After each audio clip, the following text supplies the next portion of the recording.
আসসালামু আলাইকুম, শুভেচ্ছা সহ সকলকে স্বাগত জানাচ্ছি চ্যানেল আই সংবাদে। এখনকার আয়োজন নিয়ে আপনাদের সাথে আছি আমি ফাদলিহা বুশরা। শুরুতেই চলুন দেখে নিই ফ্রেশ আটা ময়দা সুজি সংবাদ শিরোনামগুলো। প্রধান উপদেষ্টার সঙ্গে বৈঠকে নির্বাচনের সুনির্দিষ্ট রোডম্যাপ ঘোষণার আহ্বান রাজনীতিবিদদের। ৩০ জুনের পরে হবে না আশ্বস্ত করলেন সরকার প্রধান।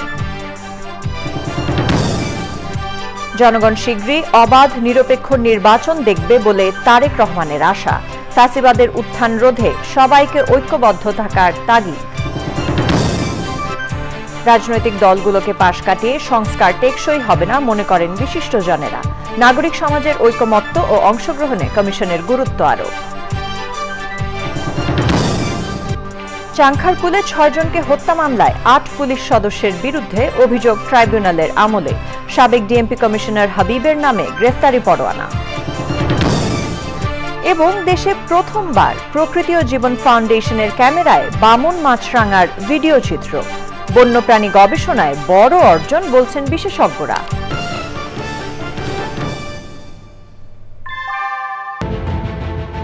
Primacy inbuilt. German technology, Bangladesh's first thermix rod, Salam Steel Thermax. সংবাদ শিরোনামগুলো জানাচ্ছিলাম। এখনকার সংবাদ আয়োজন একই সঙ্গে চ্যানেল আইয়ের ইউটিউব চ্যানেল এবং চ্যানেল আইয়ের ওটিটি প্ল্যাটফর্ম আই স্ক্রিনে লাইভ স্ট্রিম হচ্ছে। এবার জানাবো বিস্তারিত। প্রধান উপদেষ্টা ডক্টর মোহাম্মদ ইউনূসের সঙ্গে বৈঠকের পর বিভিন্ন রাজনৈতিক দলের নেতারা বলেছেন, প্রধান উপদেষ্টা তাদের জানিয়েছেন তিনি ক্ষমতা দীর্ঘায়িত করতে চান না। নির্দিষ্ট সময়ের পরে একদিনও এই সরকারের ক্ষমতায় থাকার কোনো ইচ্ছা নেই। অন্যদিকে রাজনৈতিক দলের নেতারা প্রধান উপদেষ্টাকে বলেছেন, সবকিছুই এই সরকারকে করতে হবে এমন ভাবনা থেকে বের হয়ে আসতে হবে। শীঘ্রই নির্বাচনের রোডম্যাপ ঘোষণার জন্য প্রধান উপদেষ্টাকে আহ্বান জানিয়েছেন তারা। মোস্তফা মল্লিকের রিপোর্ট। রাষ্ট্রীয় অতিথি ভবন যমুনায় দ্বিতীয় দিনের মতো রাজনৈতিক দলের নেতাদের সঙ্গে আলোচনা। রোববার বিকেল ৫টায় আলোচনা শুরু হয়ে চলে রাত ৯টা পর্যন্ত। বিকেলে বিভিন্ন দলের ১১ জন এবং সন্ধ্যায় ৯ জন নেতার সঙ্গে আলোচনা করেন প্রধান উপদেষ্টা। পরে সংবাদ সম্মেলনে নেতারা বলেন, প্রধান উপদেষ্টা তাদেরকে বলেছেন নানা ষড়যন্ত্রের মধ্যে রয়েছে দেশ। ভারতীয় আধিপত্যবাদ আমাদের এই পরিবর্তনকে একেবারে স্বীকার করতে চায় না, পারবে আমাদেরকে একদিনে ধ্বংস করে দিতে চায় এবং এই জন্য উনি বেশ চিন্তিত। উনি চাইছেন যে এই জন্যে সমস্ত জাতির ঐক্যবদ্ধ হওয়া দরকার, রাজনৈতিক দলগুলোর মধ্যে ঐক্যবদ্ধ হওয়া দরকার, কিন্তু দিন দিন এই ঐক্যটা দুর্বল হচ্ছে, এই জন্য উনি চিন্তিত, উনি বেশ খানিকটা হতাশ। নির্বাচনের রোডম্যাপ ঘোষণার তাগিদ দেওয়ার কথা জানান নেতারা। আমাদের উচিত হবে সংস্কারের মৌলিক বিষয়গুলো জনগণের হাতে ছেড়ে দেওয়া, তারা সিদ্ধান্ত নেই এবং এই অন্তর্বর্তীকালীন সরকারকেই সব করতে হবে, তার কোনো মানে নেই। যে বেশি সময় ক্ষেপণ করলে সমস্যার সমাধানের জন্য সময় ক্ষেপণ যদি করেন উল্টাটা হতে পারে। জনগণের সত্যিকার প্রতিনিধিদের নির্বাচিত করার যে ক্ষমতা, সেইটা অর্জন করার বিষয়ে যে দায়িত্ব, এইটাকে বাস্তবায়ন করার যে দায়িত্ব এই সরকার নিয়েছে, আমরা পরিষ্কারভাবে বলেছি এটা সম্পন্ন করেই আপনাদের সরকারকে যেতে হবে এবং এর অন্যথার কোনো সুযোগ নেই। মনে করি বাংলাদেশ একটা জাতীয় পুনর্গঠনের কালে আছে। এই জাতীয় পুনর্গঠনের কালে এই সংস্কার এবং জাতীয় নির্বাচনটি এখন মুখ্য প্রশ্ন। এখানে জাতীয় নির্বাচনটাই আমাদের যথাসম্ভব দ্রুত আগে একটা রোড ম্যাপের জায়গায় আসতে হবে। দলের সাথে সংশ্লিষ্ট এনসিপির দুজন উপদেষ্টা তাদেরকে অপসারণ করা বা তাদেরকে বুঝিয়ে পদত্যাগের দিকে আপনার নিয়ে যাওয়া, এটা সরকারের জন্য একটা ভালো দিক হবে। পাশাপাশি বিএনপির পক্ষ থেকে যেহেতু আরও একজন উপদেষ্টা নিয়ে তারা দ্বিমত পোষণ করেছে, সঙ্গত কারণেই এরকম বিষয়গুলোতে সরকার যেন ইতিবাচকভাবে আমলে নেয়। সংবাদ সম্মেলনে ইসলামিক দলগুলোর নেতারা বলেন, প্রয়োজনীয় সংস্কার না করে নির্বাচন হলে জাতি আবারও সংকটে পড়বে।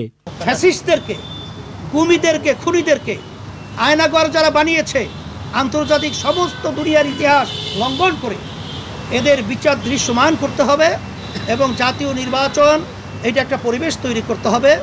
আর সাথে সাথে আমরা স্থানীয় নির্বাচনের ব্যাপারেও আমরা বলছি, এটা যদি আগে হয় সুন্দর একটা জনপ্রতিনিধি একটা প্ল্যাটফর্ম তৈরি হবে, এটা আমরা আলোচনা করেছি। হেফাজতে ইসলামের মামলাগুলো প্রত্যাহারের বিষয়ে আমরা বিগত মে মাসের 3 তারিখ মহাসমাবেশ থেকে 2 মাসের একটা আলটিমেটাম দিয়েছিলাম। সেই বিষয়ে মাননীয় প্রধান উপদেষ্টা নিজে দায়িত্ব গ্রহণ করেছেন। পরে সংবাদ সম্মেলনে আলোচনার বিভিন্ন বিষয় তুলে ধরেন প্রধান উপদেষ্টার প্রেস সচিব। বিচার এবং আমরা যে রিফর্ম করছি, আমরা যে বিচারের কার্যক্রম শুরু করেছি এবং আমরা যে নির্বাচনের জন্য যে কাজ করছি সেইটার জন্য তারা তাদের সম্পূর্ণ সমর্থন জানিয়েছেন যে তিনি ইলেকশন ডিসেম্বর থেকে জুনের মধ্যে করবেন এবং 30 জুনের ওই পারে যাবে না। নেতারা জানান মানবিক করিডোর বা বন্দরের মতো গুরুত্বপূর্ণ বিষয় নিয়ে প্রধান উপদেষ্টা বলেছেন দেশ বিরোধী কোনো কাজই এই সরকারের পক্ষে সম্ভব নয়। Mostafa Mallik, channel I, Dhaka. বিএনপির ভারপ্রাপ্ত চেয়ারম্যান তারেক রহমান বলেছেন শীঘ্রই দেশের ইতিহাসে সবচেয়ে অবাধ ও নিরপেক্ষ একটি নির্বাচন দেখবে জনগণ। রাজধানীতে ন্যাশনাল পিপলস পার্টি এনপিপির প্রতিষ্ঠাবার্ষিকীর আলোচনায় অনলাইনে যুক্ত হয়ে তিনি বলেন রাজনৈতিক আদর্শে দলগুলোর বিরোধ থাকলেও ফ্যাসিবাদের উত্থান রোধে সবাই ঐক্যবদ্ধ থাকবে। বাজেটের আগে এনবিআরের সংস্কার চাপিয়ে দিয়ে অচলাবস্থা তৈরি করা হচ্ছে বলেও অভিযোগ করেন তারেক রহমান। রাহুল রায়ের রিপোর্ট। বিএনপির রাজনৈতিক মিত্র ন্যাশনাল পিপলস পার্টি এনপিপির প্রতিষ্ঠাবার্ষিকীর আলোচনা ছিল রাজধানীতে। দলীয় নেতাদের সঙ্গে অন্য দলের নেতারাও ছিলেন অনুষ্ঠানে। লন্ডন থেকে ভার্চুয়ালি যুক্ত হন বিএনপির ভারপ্রাপ্ত চেয়ারম্যান তারেক রহমান। স্বৈরাচারের আমলে বক্তব্যে শিগগিরই জাতীয় নির্বাচনের আশা প্রকাশ করেন তিনি। অন্তর্বর্তীকালীন সরকার প্রধানের সঙ্গে দেখা করে রাজনৈতিক দলগুলো আবারও জাতীয় নির্বাচনের সুস্পষ্ট দিনক্ষণ ঘোষণার দাবি জানিয়েছে। বিএনপির দাবি আগামী ডিসেম্বরের ভেতরে জাতীয় নির্বাচন অনুষ্ঠিত হতে হবে। জাতীয় নির্বাচন অনুষ্ঠানের লক্ষ্যে জনপ্রশাসন, আইন শৃঙ্খলা বাহিনীর প্রয়োজনীয় সংস্কারের জন্য অন্তর্বর্তীকালীন সরকারের প্রতি সর্বাত্মক সমর্থন অব্যাহত রেখেছি। সুতরাং জনগণ অবিলম্বে দেশের ইতিহাসের সবচেয়ে অবাধ, নিরপেক্ষ একটি জাতীয় নির্বাচন দেখতে পাবে। আসন্ন বাজেট নিয়েও কথা বলেন তারেক রহমান। প্রতিটি বছর জাতীয় বাজেট বাস্তবায়নের ক্ষেত্রে ঘাটতি বাজেট হচ্ছে মূল প্রতিবন্ধকতা। বাজেট প্রণয়নের ক্ষেত্রে এনবিআর হয়তো সরাসরি কোনো ভূমিকা নেই, তবে রাজস্ব আদায়ের মাধ্যমে বাজেট বাস্তবায়নের ক্ষেত্রে এনবিআর এর ভূমিকা মুখ্য। এমন বাস্তবতায় বাজেট পাশের ঠিক আগ মুহূর্তে অন্তর্বর্তীকালীন সরকার হঠাৎ করেই এনবিআর এর সংস্কার চাপিয়ে দিয়ে রাজস্ব আদায়ের ক্ষেত্রে যে একটি অচল অবস্থা সৃষ্টি করেছে, এটি আমাদের অর্থনীতির জন্য কিন্তু খুব ভালো বিষয় নয়। ফ্যাসিবাদের বিরুদ্ধে সবাইকে ঐক্যবদ্ধ থাকার আহ্বান জানিয়েছেন বিএনপির ভারপ্রাপ্ত চেয়ারম্যান। পতিত পরাজিত বিতাড়িত ফ্যাসিবাদ যাতে আর কোনো রূপে কোনো ক্রমেই ফিরতে না পারে, প্রত্যেকটি রাজনৈতিক দলের লক্ষ্য। Rahul Roy, channel I, Dhaka. Bangladesh institute of peace and security স্টাডিজের সভাপতি অবসরপ্রাপ্ত মেজর জেনারেল ANM মনিরুজ্জামান বলেছেন অন্তর্বর্তী সরকারের সংবিধানে হাত দেয়া উচিত হবে না। জাতীয় ঐকমত্য কমিশনের সাথে আলোচনায় তিনি আরও বলেন সংবিধান পরিবর্তন করতে পারেন শুধুমাত্র জনপ্রতিনিধি বা যারা নির্বাচনের মাধ্যমে নির্বাচিত। ডক্টর আলী রিয়াজ বলেছেন রাজনৈতিক দলের ঐকমত্য যথেষ্ট নয়, নাগরিক সমাজের ঐকমত্য ও অংশগ্রহণ প্রয়োজন। জান্নাতুল বাকিয়া কেকার রিপোর্ট। জাতীয় ঐক্যমত কমিশনের সঙ্গে বিভিন্ন শ্রেণী পেশার প্রতিনিধিদের আলোচনা রাজধানীর ফার্মগেটে কৃষিবিদ ইনস্টিটিউট মিলনায়তনে। Bangladesh institute of peace and security স্টাডিজের সভাপতি ছাড়াও শিক্ষক, গবেষক সহ 11 প্রতিনিধি আলোচনায় অংশ নেন। আলোচনার শুরুতেই নিরাপত্তা বিশ্লেষক অবসরপ্রাপ্ত মেজর জেনারেল ANM মনিরুজ্জামান বলেন জাতীয় নেতৃবৃন্দ ও রাজনৈতিক দলগুলোকে পাশ কাটিয়ে সংস্কার করা হলে তা টেকসই হবে না। সংবিধানে হাত দেওয়া উচিত হবে না। সংবিধান শুধুমাত্র পরিবর্ধন করতে পারে জনপ্রতিনিধি। বক্তাদের কেউ কেউ মুক্তিযুদ্ধের চেতনা ধরে রেখে 72-এর সংবিধানকেই আরো গণমুখী করার সুপারিশ করেন। 72-এর সংবিধানকে আরো গণমুখী করে, যেহেতু এটা মুক্তিযুদ্ধে 30 লাখ মানুষের রক্তের বিনিময়ে এই সংবিধানটা এসছে। রুল অফ ল বা আইনের শাসনের যে পরিস্থিতি, ডিউ প্রসেস ফলো না করার যে পরিস্থিতি, এই জিনিসগুলো আসলে পুরো ঐকমত্য প্রক্রিয়া এবং সংস্কার প্রক্রিয়ার উপর একটি প্রবল নেতিবাচক প্রভাব রাখছে। আক্রমণ করা যেটা হয়েছে, এবং দুঃখজনকভাবে আমরা কিন্তু দেখিনি যে এখন যারা সরকারে আছেন তারা কোনো স্পষ্ট কোনো কিছু বলেছেন। ইন্টারিম গভর্নমেন্ট করলাম, এটা আমরা করতে পারতাম না, সংশোধনের কোথাও নাই। সুতরাং আমরা এই পর্যন্ত যা এসেছি সংবিধানকে অমান্য করে হয়েছে। তো প্রশ্ন উঠবে যাতে আপনারা মানছেন কেন? কিছু মানছি যে আমরা মানতে চাই বলেই মানছি। আলোচনার সূচনা বক্তব্যে কমিশনের সহসভাপতি বলেন, কিছু বিষয়ে একমত হয়েছে, কিছু গুরুত্বপূর্ণ বিষয়ে এখনো ঐক্যমত হয়নি। রাজনৈতিক দলগুলো রাজনৈতিক আদর্শিক অবস্থানের কারণে নিঃসন্দেহে মতপার্থক্য থাকবে, সব বিষয়ে ঐক্যমত প্রতিষ্ঠা করা সম্ভব হবে না। জাতীয় ঐক্যমত কমিশনের সহসভাপতির সঞ্চালনায় নারী সংস্কার কমিশনের রিপোর্ট ঘিরে নারীদের কণ্ঠরোধ ও মব ভায়োলেন্স নিয়ে শঙ্কার কথা জানান কেউ কেউ। জান্নাতুল বাকা কেকা, চ্যানেল আই, ঢাকা। জাতীয় নাগরিক পার্টির দক্ষিণাঞ্চলের মুখ্য সংগঠক হাসনাত আব্দুল্লাহ বলেছেন, 5ই আগস্টের লড়াই শেষ হয়নি, একটি পক্ষ সংস্কারের বিপক্ষে অবস্থান নিয়ে আবার দেশকে বিভাজনের ষড়যন্ত্রে লিপ্ত হয়েছে। চট্টগ্রাম দক্ষিণের বিভিন্ন উপজেলায় পথসভায় হাসনাত আব্দুল্লাহ বলেন, কোনো বৈদেশিক শক্তির প্রেসক্রিপশনে ও নতজানু সম্পর্কের ভিত্তিতে দেশ চলবে না, বিদেশিদের সাথে সম্পর্ক হবে ন্যায্যতার ভিত্তিতে। পথসভায় উপস্থিত ছিলেন সিনিয়র যুগ্ম সদস্য সচিব ডক্টর তাসনিম জারা, সংগঠক আরমান হোসেন, হাসান আলী ও অন্যরা। সারা দেশে এনসিপির কর্মসূচির অংশ হিসেবে দক্ষিণ চট্টগ্রামের 8টি উপজেলায় পথসভা করবেন দলটির কেন্দ্রীয় নেতারা।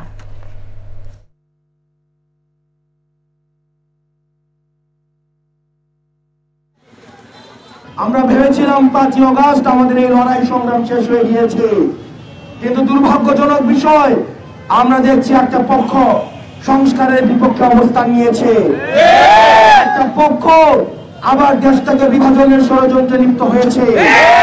কিন্তু আমাদের দেশবাসীকে ঐক্যবদ্ধ থাকতে হবে। এই অন্তর্বর্তীকালীন সরকারের কাছে আহ্বান জানাই, আপনারা অবিলম্বে আমাদের এই যে বিচার কার্যক্রম, সংস্কার কার্যক্রম এবং নির্বাচনের সুস্পষ্ট রুটম্যাপ আপনারা জাতির সামনে প্রকাশ করুন। চাংখারপুলে 6 জনকে হত্যা মামলায় সাবেক ডিএমপি কমিশনার হাবিবুর রহমান সহ 8 পুলিশ সদস্যের বিরুদ্ধে জমা দেয়া আনুষ্ঠানিক অভিযোগ আমলে নিয়েছেন আন্তর্জাতিক অপরাধ ট্রাইব্যুনাল। একই সাথে আদালত হাবিবুর রহমানের বিরুদ্ধে গ্রেফতারি পরোয়ানা জারি করেছেন। আদালত অবমাননার অভিযোগে শেখ হাসিনা সহ 2 জনের নামে পত্রিকায় বিজ্ঞপ্তি প্রকাশের পর 3রা জুন হাজির হওয়ার নির্দেশ দিয়েছেন ট্রাইব্যুনাল। এ বিষয়ে পরবর্তী শুনানিও 3রা জুন। মাজহারুল হক মান্নার রিপোর্ট। চানখারপুলে 6 জনকে হত্যার মামলায় সাবেক ডিএমপি কমিশনার হাবিবুর রহমান সহ 8 পুলিশ সদস্যের বিরুদ্ধে সকালে আনুষ্ঠানিক অভিযোগ আন্তর্জাতিক অপরাধ ট্রাইব্যুনালে দাখিল করে প্রসিকিউশন। মামলার অন্য আসামিরা হলেন ডিএমপির সাবেক যুগ্ম কমিশনার সুদীপ কুমার চক্রবর্তী, রমনা জোনের সাবেক এডিসি শাহ আলম মোহাম্মদ আখতারুল ইসলাম ও এসি মোহাম্মদ ইমরুল, শাহবাগ থানার সাবেক পুলিশ পরিদর্শক আরশাদ হোসেন, কনস্টেবল সুজন, ইমাজ হোসেন ও নাসিরুল ইসলাম। তাদের মধ্যে সকালে 4 জনকে আদালতে হাজির করা হয়, পলাতক 4 আসামি। পরে চিফ প্রসিকিউটর বিগত সরকারের বিভিন্ন কর্মকাণ্ড, জুলাই আগস্টে হত্যার ঘটনা ও শেখ হাসিনার ভূমিকা তুলে ধরেন। শেখ হাসিনা বিভিন্ন ব্যক্তির সাথে কনভারসেশনের মাধ্যমে যে শক্তি প্রয়োগ, লিথাল ওয়েপন ব্যবহার করে বিক্ষোভকারীদেরকে হত্যা করার যে নির্দেশ দিয়েছিলেন, সেগুলো আমরা এখানে দাখিল করেছি। আসামিদের বিরুদ্ধে যথাযথ আইনি ব্যবস্থা নেওয়ার আহ্বান জানান চিফ প্রসিকিউটর। 6 জন তরুণ জুলাই বিপ্লবকে সফল করার জন্য এসেছিলেন, তাদেরকে চাইনিজ রাইফেলের গুলির মাধ্যমে পুলিশ হত্যা করেছে। ফরমাল চার্জের ভিত্তিতে আসামিদের বিরুদ্ধে অভিযোগ বিচারের জন্য আমলে গ্রহণ করেছেন। প্রথম, জুলাই আগস্টে সংগঠিত মানবতা বিরোধী অপরাধের একটি মামলার আনুষ্ঠানিক বিচার প্রক্রিয়া শুরু হলো। এর আগে 21শে এপ্রিল মামলার তদন্ত প্রতিবেদন চিফ প্রসিকিউটরের কাছে জমা দেয় তদন্ত সংস্থা। শেখ হাসিনার বিরুদ্ধে ট্রাইব্যুনালে দেওয়া আদেশ নিয়েও কথা বলে প্রসিকিউশন। শেখ হাসিনা বাংলাদেশের সমস্ত এই জুলাই বিপ্লবের যারা মামলা করেছেন, যারা মামলার বাদী হয়েছেন, সাক্ষী হয়েছেন, তাদের বাড়িঘর জ্বালিয়ে দেওয়া এবং তাদেরকে হত্যা করার যে নির্দেশনা দিয়েছিলেন, এই আসামিদেরকে কন্টেম্প প্রসিডিংসে হাজির হওয়ার ব্যাপারে পত্রপত্রিকায়, 2টো বহুল প্রচালিত পত্রিকায় বিজ্ঞপ্তি দিয়ে তাদেরকে আদালতে হাজির হওয়ার জন্য নির্দেশ যেটা দিয়েছেন, সেটা নোটিফিকেশন আকারে পত্রিকা ছাপার নির্দেশ দিয়েছেন। আশুলিয়া 6 জনের মরদেহ পোড়ানোর ঘটনায় করা মামলায় 7 আসামির বিরুদ্ধে তদন্ত প্রতিবেদন 24শে জুন জমা দিতে বলেছেন ট্রাইব্যুনাল। মাজহরক মান্না, চ্যানেল আই, ঢাকা। সরকারি চাকরি অধ্যাদেশ 2025 প্রত্যাহার না করা পর্যন্ত সচিবালয়ে বিক্ষোভ চালিয়ে যাওয়ার ঘোষণা দিয়েছে সচিবালয় কর্মকর্তা কর্মচারী সংযুক্ত পরিষদ। দাবি মানা না হলে আগামীতে সচিবালয় অচল করে দেওয়ার মতো কঠোর কর্মসূচি দেওয়ার কথাও বলেছেন তারা। আলোচনার মাধ্যমে বিষয়টি সমাধানের আহ্বান জানিয়েছেন স্বরাষ্ট্র উপদেষ্টা। সাদি মাহমুদের রিপোর্ট। সরকারি চাকরি অধ্যাদেশ 2025-এর খসড়া অনুমোদনের প্রতিবাদে সচিবালয়ের ভেতরে দ্বিতীয় দিনের মতো বিক্ষোভ বাংলাদেশ সচিবালয় কর্মকর্তা কর্মচারী সংযুক্ত পরিষদের। মিছিলে দাবি সম্বলিত ব্যানার ও প্ল্যাকার্ড বহনের পাশাপাশি স্লোগান দিতে থাকেন কর্মকর্তা কর্মচারীরা। দ্রুত এই অধ্যাদেশ প্রত্যাহারের দাবি জানিয়েছে সংগঠনটি। এই আইন যদি গৃহীত হয় তাহলে অনেক নিরীহ কর্মচারী, মহিলা কর্মচারী দুষ্ট অফিসের দ্বারা চাকরির ভয়ে নিগৃহীত হবে। আমরা 1 ঘন্টায় আন্দোলন প্রত্যাহার করে চলে যাব যদি উনি ঘোষণা দেয় এই আইন হবে না। এটা জনপ্রশাসন সচিব এখন ঘোষণা দিবে, আমরা এখন চার্জার সিটে চলে যাব। আগের সরকার নির্বাচনে কারসাজির জন্যই সরকারি চাকরি অধ্যাদেশ সংশোধন করেছিল বলে অভিযোগ করেন স্বরাষ্ট্র উপদেষ্টা। আওয়ামী লীগ সরকার যে একটা সংশোধন করে ইলেকশনটা যেন ম্যানিপুলেট করতে পারে ওই জন্য একটা কিছু সংশোধন করছিল। ওই সংশোধনটাই শুধু বাদ দেওয়া হয়েছে, আগে যেরকম আইনটা ছিল ওইটাই করা হয়েছে। তারপরেও যদি তাদের কোনো রকমের থাকে তারা আলোচনা করতে পারবে, ক্যাবিনেট ডিভিশনে বা সংস্থাপনের সাথে আলোচনা করে সমস্যাটা সমাধান করবে। গত বৃহস্পতিবার অন্তর্বর্তী সরকারের উপদেষ্টা পরিষদের বৈঠকে সরকারি চাকরি আইন 2018 সংশোধন করে সরকারি চাকরি অধ্যাদেশ 2025-এর খসড়া অনুমোদন দেওয়া হয়। Sadi Mahmud, channel I, Dhaka. Bangladesh textile mills association BTM এর সভাপতি শওকত আজিজ রাসেল বলেছেন, 1971 সালে যেভাবে বুদ্ধিজীবীদের হত্যা করা হয়েছে বর্তমানে একই কায়দায় ব্যবসায়ীদের মেরে ফেলা হচ্ছে। রাজধানীতে সংবাদ সম্মেলনে পার্টিক্স গ্রুপের এই পরিচালক বলেন, গ্যাসের সংকটে তাদের কারখানাগুলো বন্ধ হয়ে যাচ্ছে, ব্যাংকে দায় বাড়ছে, কিন্তু সরকারের উপদেষ্টারা এসব আমলে নিচ্ছেন না। বাংলাদেশ চেম্বার অফ ইন্ডাস্ট্রির সভাপতি আনোয়ারুল আলম চৌধুরী পারভেজ বলেন, এটা কি ধরনের সরকার তারা বুঝতে পারছেন না। আপনারা অস্ট্রিচ পাখির নাম শুনছেন তো, যে একটা বিপদ আসলে বালুর মধ্যে মাথা ঢুকাই দেয়, এটা একটা কথা আছে আর কি। তা আমাদের উপদেষ্টা সাহেবরা আমার মনে হয় একই অস্ট্রিচ পাখির মতো হয়ে গেছে। চারিদিকে কিছু মনে হয় যেন তারা দেখতে পারতেছে না। প্রতিনিয়ত আমাদের লে অফ হচ্ছে। আপনার কিছুদিন পরে রাস্তায় মানুষ নামবে, আরো ভয়াবহ পরিস্থিতি হবে, ফেমিন হবে, দুর্ভিক্ষ হওয়ার মতো অবস্থা হয়ে যাবে যদি আপনি শিল্পকে না বাঁচাতে পারেন। What a government, is it a government? খুব দুঃখজনক। সরকার যদি ইন্ডাস্ট্রি নাই চায় আর সরকার যদি কমিটমেন্ট করে আর সে কমিটমেন্ট যদি সরকার ফেল করে, why should the industry will be the blame? কেন আমাকে কেন জেলে যেতে হবে? উন্নত কৃষি উৎপাদন ও সুষ্ঠু বাজার ব্যবস্থাপনার মাধ্যমে কৃষি খাতে বৈপ্লবিক পরিবর্তন আনতে কৃত্রিম বুদ্ধিমত্তা সহ আধুনিক প্রযুক্তির ব্যবহার বাড়ানোর তাগিদ দিয়েছেন কৃষি বিশেষজ্ঞরা। কৃষি খাতে আধুনিক প্রযুক্তির ব্যবহার বিষয়ে এক সেমিনারে তারা বলেন, অত্যাধুনিক প্রযুক্তির মাধ্যমে খাদ্যের স্বনির্ভরতা অর্জনের পাশাপাশি বাংলাদেশকে একটি শক্তিশালী রপ্তানিমুখী অর্থনীতিতে রূপান্তর করা সম্ভব। জাকি আক্তারের রিপোর্ট। কৃষি খাতের উন্নয়নে কৃত্রিম বুদ্ধিমত্তা, এআই ও ইন্টারনেট অব থিংস আইওটি প্রযুক্তি ব্যবহার বাড়ানো ও খাদ্য নিরাপত্তার নানা চ্যালেঞ্জ নিয়ে রাজধানীতে সেমিনার। বাংলাদেশ এগ্রো কনক্লেভ 2025 বৈশ্বিক প্রতিযোগিতা ও টেকসই প্রবৃদ্ধির পথে বাংলাদেশের কৃষির সম্ভাবনা শীর্ষক সেমিনারের আয়োজক আন্তর্জাতিক কনসালটেন্ট প্রতিষ্ঠান লাইট ক্যাসেলস পার্টনার্স ও আন্তর্জাতিক উন্নয়ন সংস্থা সাস্টেনেবল এগ্রিকালচার ফাউন্ডেশন SAF। সঠিক উপায়ে কৃষিপণ্য উৎপাদন ও খাদ্য নিরাপত্তা নিশ্চিত করতে এআই ব্যবহারের তাগিদ দেওয়া হয়। আর্টিফিশিয়াল ফিডার এবং ব্যবহার করব এআই রিলেটেড, আমার আর কিচ্ছু করতে হবে না। এবং সে এটাও করবে যে অক্সিজেন আসলো এবং ওই ফিডার ইউজ করবে যে এই মুহূর্তে মাছের ক্ষুধা কতখানে, সে ততটুকুই তাকে খাইতে দিবে অত্যাধুনিক প্রযুক্তির মাধ্যমে খাদ্য নিরাপত্তা নিশ্চিতে বিভিন্ন চ্যালেঞ্জ মোকাবেলার আহ্বান জানান বিশিষ্টজনেরা। I think it's important to remember that there are solutions in place, and I think the solutions come before us through the use of technology, through the use of the spirit that we have in the people. জমিগুলি ছোট হয়ে যাচ্ছে, এটা আমাদের একটা challenge. Climate পরিবর্তন হয়ে যাচ্ছে, এটা একটা চ্যালেঞ্জ।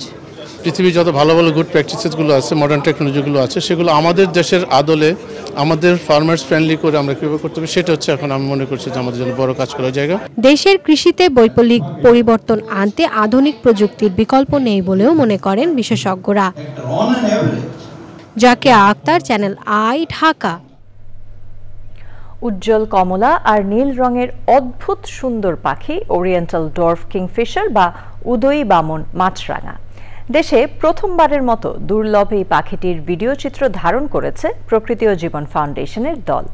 ধৈর্য আর অদম্য চেষ্টায় মৌলভীবাজারের সংরক্ষিত বনাঞ্চলে খুদে এই মাছরাঙার দেখা পায় দলটি, যা দেশের বন্যপ্রাণী গবেষণায় একটি বড় অর্জন হিসেবে দেখছেন গবেষক ও বিশেষজ্ঞরা। আফরোজা হাসির রিপোর্ট।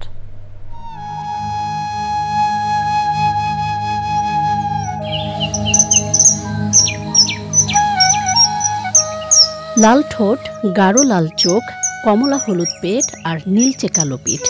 প্রকৃতি যেন রূপকথার রং তুলির আঁচড়ে নিখুঁতভাবে এঁকেছে ক্ষুদ্র পাখি উদয়ী বামন মাছরাঙাকে।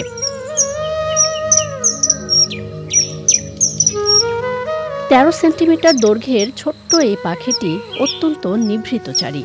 পাহাড়ি, ছায়াঘন, নির্জন ও গহীন বনের ঝিরি বা জলধারার পাশেই বা এই মাছরাঙাটি খুঁজে পেয়ে এটি কিন্তু আমাদের যে বিজ্ঞানের যে তথ্য, সেই তথ্য ভাণ্ডারেও কিন্তু একটি বড় সংযোজন করলেন। কারণ আমরা ইতিপূর্বে এর স্টিল ছবি দেখেছি, কিন্তু ভিডিও এর আগে দেখিনি। তো এটি একটি নতুন সংযোজন, সন্দেহ নেই। তো এই পাখিকে সংরক্ষণের জন্য এদের যে আবাসস্থল, আমাদের প্রাকৃতিক মিশ্র চিরসবুজ বন এবং সেই বনে প্রবাহিত যে ছড়াগুলো, সেইগুলো সংরক্ষণ করতে হবে। এর আবাসস্থল যদি ঠিক থাকে তাহলে কিন্তু এই পাখিটি প্রতি বছরই আমাদের এই বনাঞ্চলে আসবে এবং সফলভাবে প্রজনন করে আবার ফিরে যাবে। এই ভিডিও চিত্র শুধু পাখি প্রেমীদেরই নয়, জীববৈচিত্র্য গবেষকদেরও অনুপ্রাণিত করবে। এই মাছরাঙাটা শীতের সময় না, এটা বর্ষাকালে কিংবা গরমের সময় দেখা যায় এই মাছরাঙাটা। এবং এই মাছরাঙাটা আসে কিন্তু বাইরের থেকে, এসে লম্বা সময় থাকে। সুতরাং বলতে পারি আমাদেরও দেশের মাছরাঙা। অনেক সময় কিন্তু এই ধরনের খুব আশ্চর্যজনক ঘটনা ঘটে, যেটা আগে কখনো আমরা যে ধরনের প্রাণী পাইনি, সেই ধরনের একটা প্রাণী হয়তো হঠাৎ করে চলে আসে সামনে। তো এই বামন মাছরাঙাটাও কিন্তু সেই রকমই আমরা পেয়েছি, এবং এটা সত্যি একটা রেকর্ডেড জিনিস হয়ে গেল আমাদের ফিউচার রেফারেন্সের জন্য। এবং যারা নিয়ে গবেষণা করে, যারা নিয়ে কাজ করে, তাদের জন্য এটা খুবই উপকারে লাগবে। সুতরাং প্রকৃতিজন ফাউন্ডেশন সবসময় নানা জিনিসের মধ্যে ইনভলভ, নানা কাজ করছে, তার সাথে কিন্তু এটা একটা বিরাট পাম। এবার রয়েছে আই স্পোর্টস।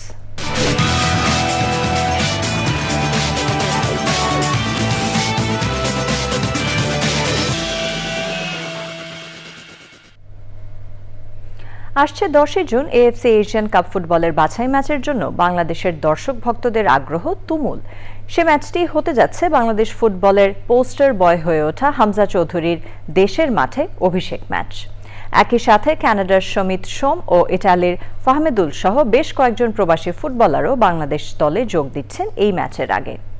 বাংলাদেশ ও সিঙ্গাপুরের ম্যাচের টিকিট বিক্রি শনিবার থেকে অনলাইনে শুরু হওয়ার কথা থাকলেও ওয়েবসাইটটি হ্যাক হওয়ায় ভেস্তে যায় টিকিট বিক্রির সব কার্যক্রম। তবে ওয়েবসাইটে হ্যাকারদের কবল থেকে উদ্ধার করা হয়েছে বলে জানিয়েছে বাফুফের একটি সূত্র। দ্রুতই অনলাইনে টিকিট বিক্রির কার্যক্রম শুরু হবে।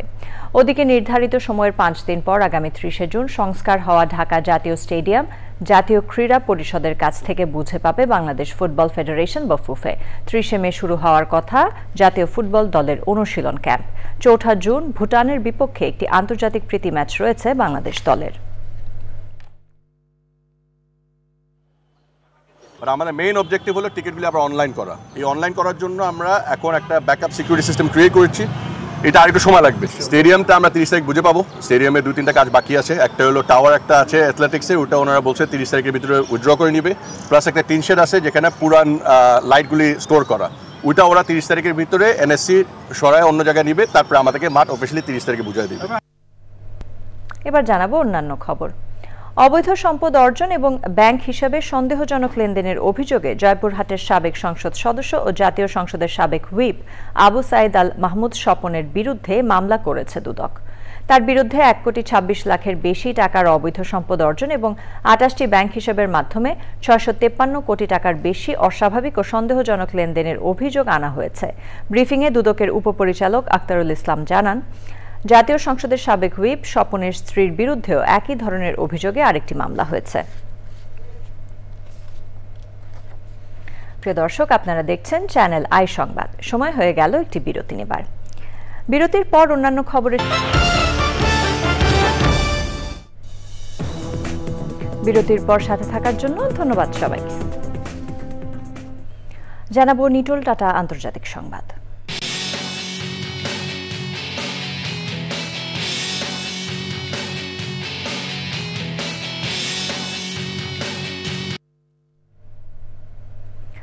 ইসরায়েলি বিমান হামলায় গাজায় একজন নারী চিকিৎসকের 9 শিশু সন্তান নিহত হয়েছে।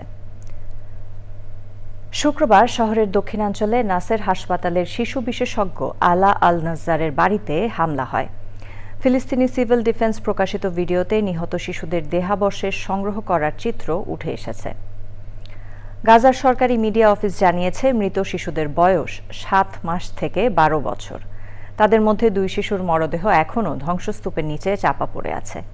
এই ঘটনায় গুরুতর আহত হয়ে আল নাজ্জারের 11 বছর বয়সী শিশু অ্যাডাম। এছাড়া গাজায় খাবারের অভাবে 4 বছর বয়সী এক শিশুর মৃত্যু হয়েছে। বিশ্ব খাদ্য কর্মসূচি জানিয়েছে, গাজায় অপুষ্টিতে ভুগছে 70,000-এর বেশি শিশু।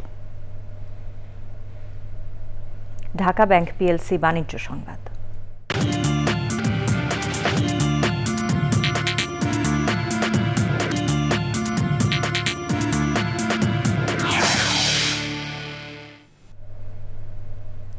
রানার অটোমোবাইলস পিএলসি দেশের বাজারে নিয়ে এলো পরিবেশ বান্ধব ও বিশ্বের 1 নম্বর ইলেকট্রিক স্কুটার ব্র্যান্ড ইয়াদিয়ার বেশ কয়েকটি মডেল। রাজধানীর চীন মৈত্রী সম্মেলন কেন্দ্রে আনুষ্ঠানিকভাবে বাজারে নিয়ে আসা হয় কয়েকটি মডেলের স্কুটার। ইয়াদিয়া T5, M6 কৈবিন ও G150P সহ আরও আধুনিক ও আকর্ষণীয় নতুন দুটি ইলেকট্রিক স্কুটার মডেল GT60 ও E8S200 এর সাথে সবাইকে পরিচয় করিয়ে দেয় কোম্পানিটি।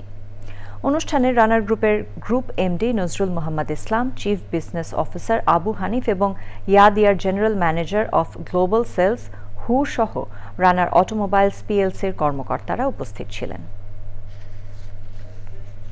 সংবাদে আবারও সময় হয়ে গেল একটি বিরতি নেবার। বিরতির পর অন্যান্য খবরের সাথে আরও জানিয়ে ফিরব। সংস্কারের অভাবে ফেনীর দাগনভূঞার গুরুত্বপূর্ণ কয়েকটি গ্রামীণ সড়কের বেহাল দশা। দ্রুত প্রয়োজনীয় ব্যবস্থা নেয়ার দাবি এলাকাবাসীর।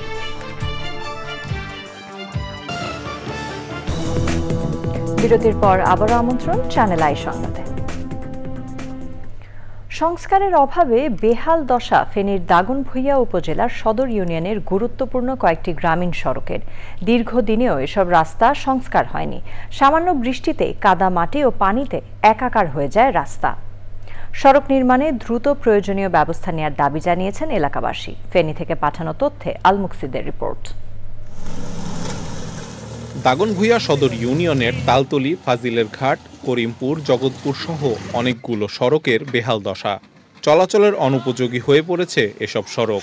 রাস্তায় সৃষ্টি হচ্ছে ছোট বড় বহু গর্ত। কোনো কোনো সড়ক ভেঙে যাতায়াতের অযোগ্য হয়ে পড়ায় বাড়ছে জনদুর্ভোগ, ঘটছে ছোট বড় দুর্ঘটনাও। এই রাস্তা দিয়ে চলাচল করার সময় আমাদের ভয় লাগে, গাড়ি যদি উল্টিয়ে পড়ে যায় আর কি, তা আমাদের ভয় বেশি লাগে। আমাদের খুব দুর্দশা হয়। ফাজিলি ঘাটের দক্ষিণ সাইডে যে রোডটা আছে, এই রোডটা যে শাখা রোডের জন্য তো কোনো কাজকর্ম চল না, যে অবস্থা না চলছে এই অবস্থা একদম একেবারে মানে অসহায় অবস্থা। এই রাস্তাগুলো অনেক গ্রামের সাথে জড়িত, এটা ভাঙ্গে গেছে, এখন ভাঙ্গা অবস্থা আছে। সরকার কোনো এটার দিয়ে নজর দেয় নাই। অনেক জায়গায় গর্ত আছে, একটা নয় মাথার তো নইতে মাথা পর্যন্ত রাস্তা যাওয়া, রাস্তার মানে ছেলেমেয়েরা অনেক কষ্ট করতেছে। লোকজনের একটু অসুবিধা আপনার চলাফেরা করতে, এটা আর কি। গাড়িরও ক্ষয়ক্ষতি আছে, একটু ভাঙাচুরা রাস্তার গাড়ির ক্ষয়ক্ষতি আছে। সরকার যেন এই রাস্তাগুলো একটু দ্রুত করে কাজ করে। যদি রাস্তাটা যদি মেরামত করে দেয় তাহলে মানে আমাদের জন্য সবার জন্য ভালো হবে। 1,09,00,000 টাকায় 1290 মিটার রাস্তার সংস্কারের জন্য ওয়ার্ক অর্ডার দেয়া হয়েছে বলে জানান এলজিইডি নির্বাহী প্রকৌশলী। এই মাসেই কাজ শুরু হচ্ছে। আগামী ডিসেম্বরের মধ্যে রাস্তার 1290 মিটারই সম্পূর্ণ ওয়াইডেনিং সহ সংস্কার কাজ শেষ হবে। তখন জনগণের যে অসুবিধাগুলো আছে সেগুলো দূর হবে। বর্ষা মৌসুমের আগে ঝুঁকিপূর্ণ সড়কগুলো মেরামত করে চলাচলের উপযোগী করার দাবি এলাকাবাসীর। আল মুকসিদ, চ্যানেল আই। চট্টগ্রাম সার্কিট হাউসে 3 দিনের ভূমি মেলা শুরু হয়েছে। মেলা উদ্বোধন করেন চট্টগ্রামের বিভাগীয় কমিশনার ডক্টর মোহাম্মদ জিয়াউদ্দিন। চট্টগ্রামের জেলা প্রশাসক ফরিদা খানমের সভাপতিত্বে অনুষ্ঠানে আরও অংশ নেন চট্টগ্রাম রেঞ্জের ডিআইজি মোহাম্মদ আহসান হাবিব পলাশ, অতিরিক্ত বিভাগীয় কমিশনার মোহাম্মদ নুরুল্লাহ নুরি, চট্টগ্রামের পুলিশ সুপার মোহাম্মদ সাইফুল ইসলাম ও অন্যরা। মেলা উপলক্ষে বের হয় বর্ণাঢ্য র্যালি। মেলায় ভূমি মন্ত্রণালয়ের আওতাধীন দপ্তরগুলো তাদের সেবা ও তথ্য প্রদর্শন করে। মেলায় জনসচেতনতামূলক সেমিনার, প্রেজেন্টেশন ও প্রশ্নোত্তর পর্ব হয়েছে। লায়ন্স চট্টগ্রাম জেলা গভর্নর কোহিনুর কামাল বলেছেন, মানব কল্যাণে চট্টগ্রামে যেসব কর্মসূচি বাস্তবায়ন ও পরিচালনা করা হচ্ছে এর মধ্যে উল্লেখযোগ্য একটি স্বতন্ত্র আই ইনস্টিটিউট প্রতিষ্ঠা। ওই ইনস্টিটিউটের কার্যক্রম দ্রুত এগিয়ে যাচ্ছে।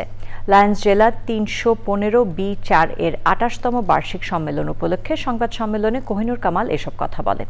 তিনি বলেন, চট্টগ্রাম লায়ন্স ফাউন্ডেশন ভবন ঘিরে 15 বছর মেয়াদী মাস্টার প্ল্যান তৈরির প্রক্রিয়া চলছে। এ কমপ্লেক্স করা গেলে এটি হবে দেশের সর্ববৃহৎ স্বাস্থ্যসেবা প্রতিষ্ঠান।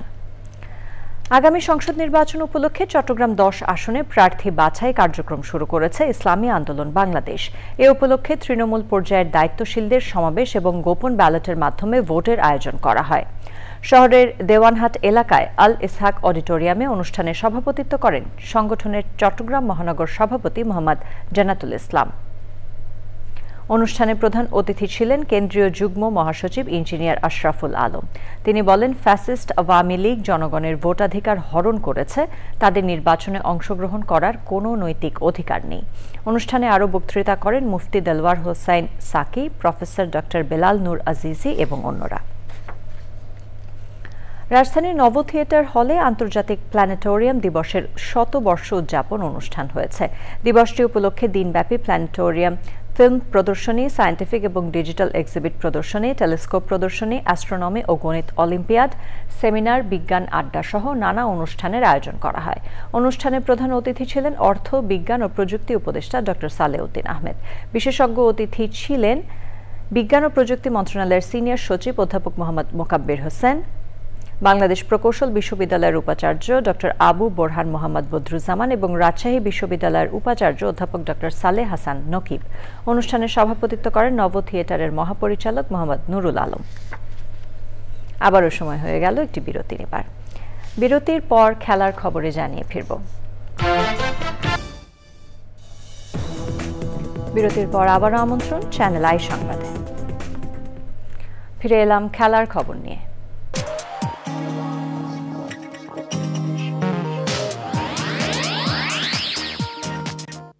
এরই সাথে আয়োজনের শেষ পর্যায়ে আমরা, তবে যাবার আগে ফ্রেশ আটা, ময়দা, সুজি সংবাদ শিরোনামগুলো জানিয়ে দিচ্ছি আরও একবার। প্রধান উপদেষ্টার সঙ্গে বৈঠকে নির্বাচনের সুনির্দিষ্ট রোডম্যাপ ঘোষণার আহ্বান রাজনীতিবিদদের। 30 জুনের পরে হবে না আশ্বস্ত করলেন সরকার প্রধান। জনগণ শীঘ্রই অবাধ নিরপেক্ষ নির্বাচন দেখবে বলে তারেক রহমানের আশা। ফ্যাসিবাদের উত্থান রোধে সবাইকে ঐক্যবদ্ধ থাকার তাগিদ। রাজনৈতিক দলগুলোকে পাশ কাটিয়ে সংস্কার টেকসই হবে না মনে করেন বিশিষ্টজনেরা। নাগরিক সমাজের ঐক্যমত্য ও অংশগ্রহণে কমিশনের গুরুত্ব আরও। চাংখারপুলে 6 জনকে হত্যা মামলায় 8 পুলিশ সদস্যের বিরুদ্ধে অভিযোগ ট্রাইব্যুনালের আমলে। সাবেক ডিএমপি কমিশনার হাবিবের নামে গ্রেফতারি পরোয়ানা। এবং দেশে প্রথমবারের মতো প্রকৃতি ও জীবন ফাউন্ডেশনের ক্যামেরায় বামন মাছরাঙার ভিডিও চিত্র। বন্যপ্রাণী গবেষণায় বড় অর্জন বলছেন বিশেষজ্ঞরা।